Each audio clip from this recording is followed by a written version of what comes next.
Want to know the problem with kids today?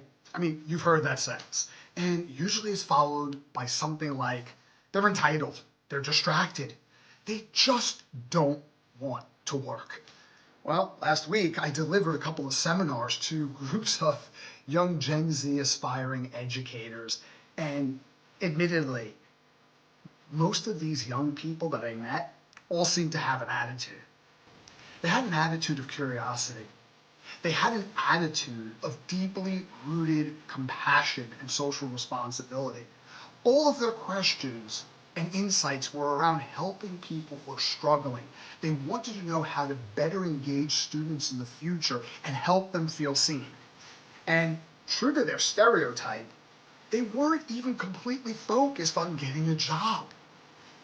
They were thinking about making a difference beyond simply making a living. They were focused on contribution. Now, to be fair, not every young person's like that.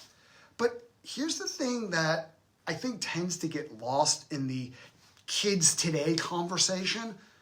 No generation has ever been entirely made up of extraordinary people. Not mine, and no, not yours either. Every generation has had people who went out and underperformed.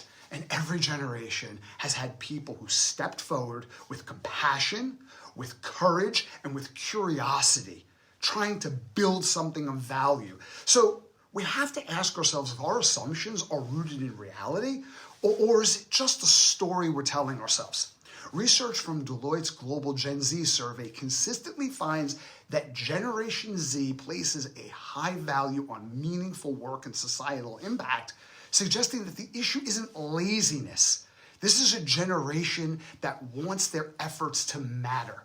Long-term data from the Bureau of Labor Statistics shows that young workers today often spend more time working, more time studying than previous generations, mine and yours did at the very same age, which is hardly a profile of a lazy generation, which makes me wonder if the problem today really isn't kids today. Maybe the problem is all of us today.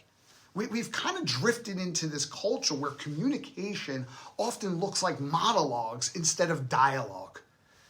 Like algorithms reward outrage, rage bait spreads much faster than deep empathetic reflection, and certainty is louder than curiosity. And when that happens, it becomes very easy to talk about people instead of actually trying to speak with them.